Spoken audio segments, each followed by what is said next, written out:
Hey there, everyone. Happy Monday, September 28th. And I want to tell you about some changes that we are just about to push live in a few minutes because you'll see some things that are different. Let's take a look. So the first thing that you're going to notice is that we have this concept now of pending changes or drafts, the idea of a live environment and a drafts environment. And this will enable you to view and approve pending changes. So different use cases are, let's say, for example, you're the chief communicator and you have a bunch of people that are working on content, news articles and blog posts, and you want to be able to approve that those changes before they actually go live. So that can be done now. So I'll show you an example, and then I will show your techies how to turn it on, because this is step one in a multi-step process that we're going to do. So we wanted to just push this change live. We wanted you to test it out, and then we're probably going to turn it on everywhere so that everything functions like this. But let's say we were to look at this blog post. What I can do is I can see it in both a draft and pending changes mode. Okay, because I'm in as an administrator or a higher level person, I can save the changes, or what I can do is I can create a draft of these changes. So if I create a draft, it's what you'd expect. It's a draft version. Okay, so it lets me know now that I'm in draft mode. This is just a draft edit. I could view the active version if I wanted. And the other thing that I could do is, I could obviously save it, but then we have this ability to make it active. That's the active environment, or the live environment, or the production environment, if you will. And so I can make it active now, or what I can do is I can make it active in the future. So if I say make it active later or in the future, I can pick a time when that change will be made. And so that's for another use case. Let's say a lot of our customers have, let's call them sort of contact-based changes. Maybe somebody is moving on a particular date, or something about a person is changing.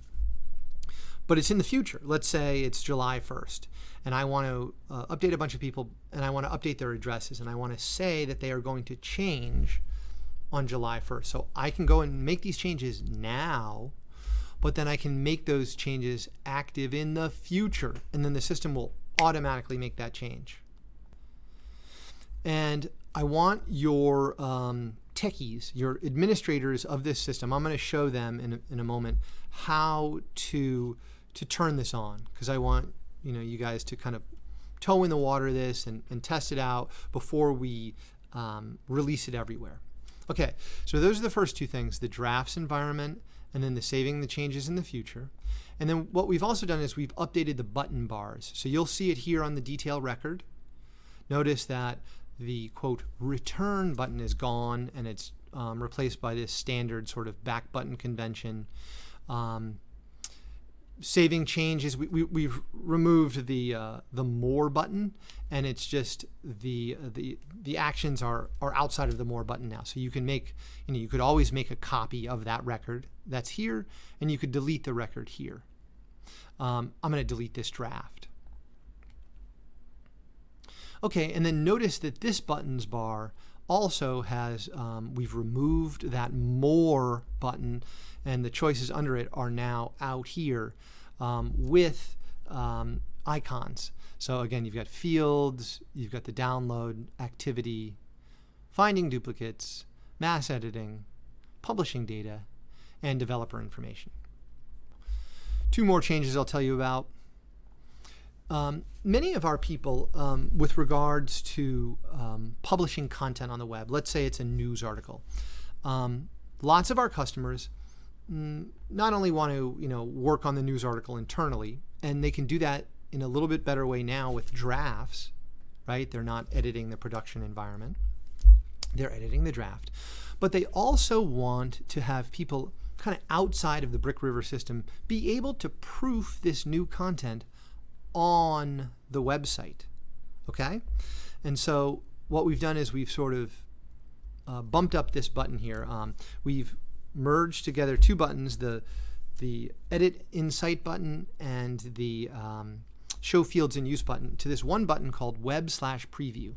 And so take a look at what it does. So it allows you to see in a sort of easier way, going in and editing your content as if you are in the site, and that already existed. It also shows the fields in use. That already existed. But now it does a better job of showing you the URL of your content for each site that you have, each website. But then here's where we get to the idea of, let's say you've got your boss, and you want to have this boss of yours proof the new news article before it's actually live on your website, but doing it in the site. You've got this idea of a proofing URL. So you can just view it, or you can copy that URL. You can you can share that out with the person for any content at all, no matter what it is. And then your people can see that content on the website, but it's not public. So that's the other change. And then last but not least, we have implemented rollback of record changes. So if you're looking at activity on a record, let's say I go here. No matter what type of record it is, if it's a person record, a contact record, a content record, doesn't matter what it is, you can see the changes as you always could, but now you can roll back the change. So sometimes customers in the past, occasionally someone will have deleted a record, and they would have to come to us, and we would, we'd have to restore the record for them. You don't need us anymore. You can just press roll back this change, and it will undo the deletion. It will undo the edit back to whatever this point in time was.